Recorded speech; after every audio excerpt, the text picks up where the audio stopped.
killing galaxies, especially with people on them. That should be a big reward right there. If you could kill a full galaxy or one with like 4 people in it or 5 people, you know, that sort of shit should just pay off right there. Liberators, you know, just like assets in general, they mean a lot compared to just killing infantry, but killing infantry is like how you earn the most points, fortunately. But like stuff like that, they could totally tie together, and they could tie together. Maybe they don't want to tie the two together. Maybe they want to keep these separate, and there's one person working on the WDS system here, and there's one person in charge of the XP system, and they don't talk. They really should talk, because these two could definitely hold hands.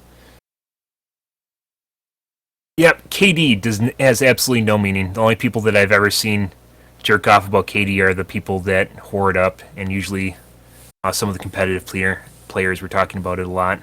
And that was back before I started playing, or when I was starting to play, and they came off and jerked off in my channel.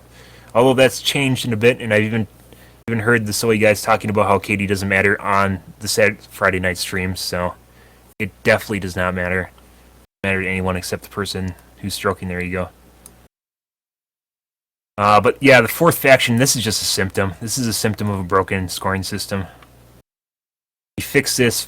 Fourth faction is not the player that just hops on the winning side. It's a bunch of players that hop on the winning side. It's not just like a snowball effect phenomenon, yes. Not just one person. It's not a collusion of people. I see it as it's a social effect. It's something that just happens because the reward is there.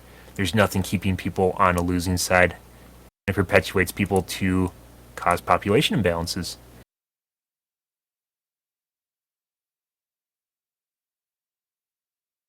Normalized warp gates impact population.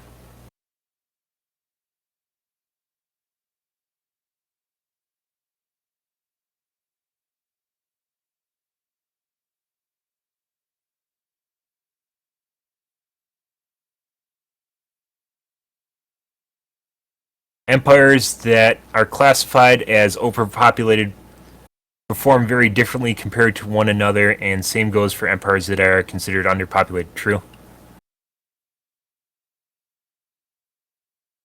But I think if you have enough people playing, which PlanetSide 2 does, it's not Call of Duty, you can start rewarding people for being on a losing side, which they do already for the XP system. It's entirely possible. And I mean, skill definitely plays in, which is they're hitting on right here. Skill definitely plays into you know, how much that 1%, that one person means, 0.1%, 0.01%, whatever, that 1% means. But at the same time, when you reach a critical mass, when there's enough people and enough eyeballs looking around, it doesn't matter how skilled you are, because people will just shoot you simply because you exist. Like, you just reach the eventuality where population means a lot more than skill does. And it's just, you know, you just have too many people. And reward people, and I think it's not going to off-balance things if they actually reward people for being on the losing side. Timer on the spawn rooms, they just need to encourage people to leave. That's the easy fix. They just need to make it so that people can't earn points inside the spawn room. We actually talked about that. One person suggested favorite idea that came out of it. One person suggested they put a piston in the spawn room that pushes people out and they can't go back in. That's actually a really good idea. Just put a motorized piston in there that keeps pushing people out. Like one of those coin things at the fair. Just push people out and they can't go back in. But really, if you remove scores, if people can't make certs inside spawn room, they'll leave it. That's the way it goes. People think they can get that one kill from inside there and they just stick around, or maybe they're afraid of dying. You could even make like a rally. See, there's a lot of really cool things you can do with a scoring system. It's actually kind of funny that people don't put more effort into a scoring system. Like, if enough people push out of a spawn at the same time, surrounded by enemies, which you could eventually make a scoring system that takes into account, you know, like 10 people push out at the same time, or 5 people push out at the same time, and they're surrounded by enemies, you give them like 100% XP boost for like 15 seconds. And it'll make like any kill to get infinitely worth it. And it'll make people feel good about themselves. I don't do forums adding. I'll highlight this for you guys. I'll highlight it just to make sure maybe people will see it. I thought about that. I do patch notes. I do patch notes like pretty much every patch. Depending on how interesting they are, I do go over them. I do like scoring systems. Really cool thing. Like, a lot of people overlook the importance of a scoring system and how much it means to a game. But in my opinion, in my personal opinion, And what I want to do for my own game, scoring system is the basis of how people treat your game. You have to have a good scoring system, and if you don't, then it's all for naught. It's just a bunch of people randomly running around, and I guess in PlanetSide 2's case, capturing objectives. It needs to be good. Hey, Half-Life. Yeah. Spawn everyone via drop pod. Yeah, you need spawn rooms though. It gives people a beachhead to set up, and if it's not there, then there's plenty of ways out of spawn rooms. They could do more, like with making tunnels and making more teleport rooms. Teleport rooms, really good idea, by the way. Making more teleport rooms. There's ways to get people out of spawn, but you encourage them first, and then you give them the means to accomplish it, like tunnels or teleporters, or like encouraging it, XP boost. And then you give them a means to accomplish the end, which is like getting out of spawn without instantly dying.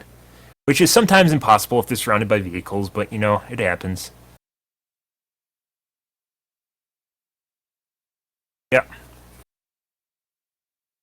This is a big one right here. Population balance. They fix the scoring system. They'll fix the population imbalance, which will fix the fourth factioning. These are actually all tied together. This one is the root of the problem. This one is a symptom, and this one's a symptom of this symptom, which is how it goes. And personal rewards, this ties into the first one, but it's not. They aren't linked to each other. They aren't dependent. Personal rewards, definitely, but if you have a scoring system based on it, a good scoring system, people don't always need the carrot on the stick. If people are intrinsically motivated, meaning their motivation comes from the desire to better themselves, to get a better score, to kill one more person, to push out against all, I love last stands, by the way, push out against all odds and accomplish the unthinkable, then they don't even need to give you something for that, which is what a good scoring system does.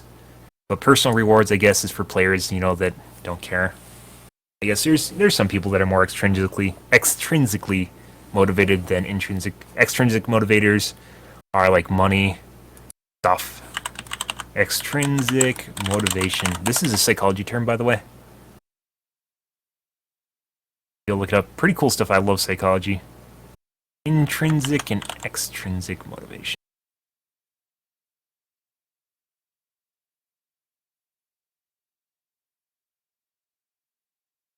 Autonomy, also very important. Another psychology term.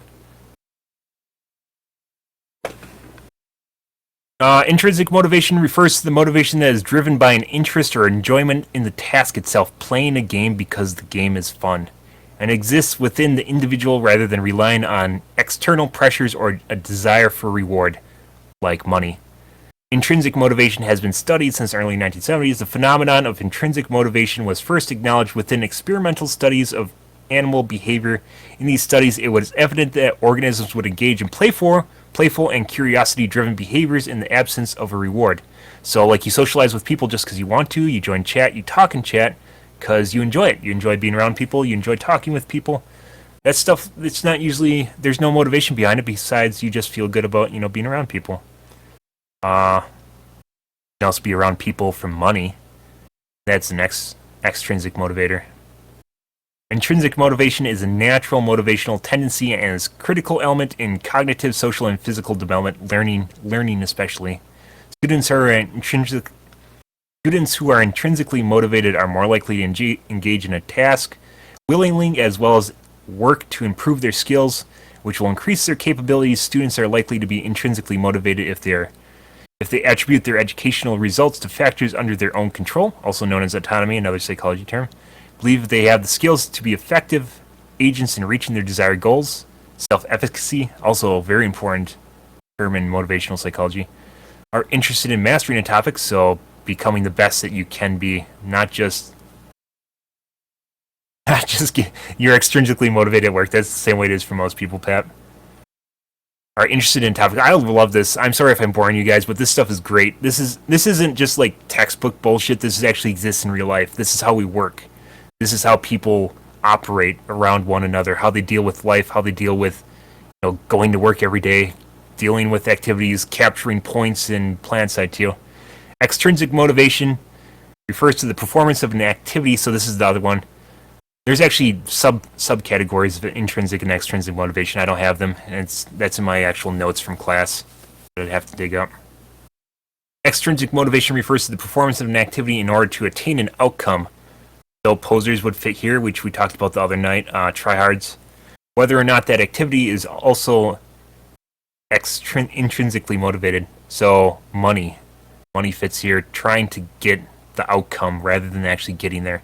It's like the means justify the ends. This is going for the ends, and this is means right here, going through the means.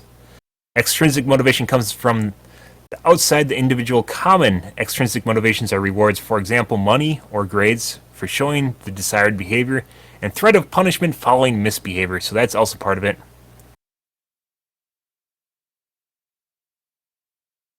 I'm sorry, Half-Life. This ties in with what we were talking about with the patch notes. So this is actually something we should consider looking at, because this would definitely help them develop their own good scoring system when they figure out what helps people want to play their game without spending money on it. But at the same time, if they enjoy something, they will be more likely to spend money on it. You can go for hard extrinsic motivation like golden ammo, pay to win stuff, but that isn't going to make people like your game. You want intrinsic motivation. Competition is an extrinsic motivator because it encourages the performer to win and beat others. So, stomping on someone in a game, for instance, not simply to enjoy the game, they're doing it for the reward, save viewers. Intent. A cheering crowd and the desire to win a trophy are also extrinsic motivators, because you don't want to win. When you don't want to actually best yourself at the activity itself, you want to win the trophy, you want the girls, you want the pony, whatever. But there's a lot of different drives for motivation. There's tons of them here. That's the big one right there. This is one that definitely worth understanding these days. Yeah,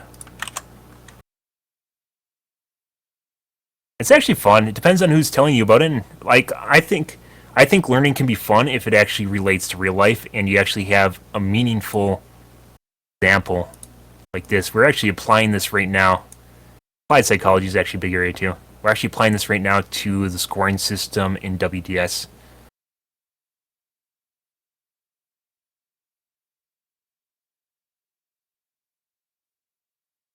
Yep. Let's look at the other one. There's another thing here. Maintenance. What was the maintenance thing? Oh, database. Yeah. Eliminate long login times on patch days. Sweet.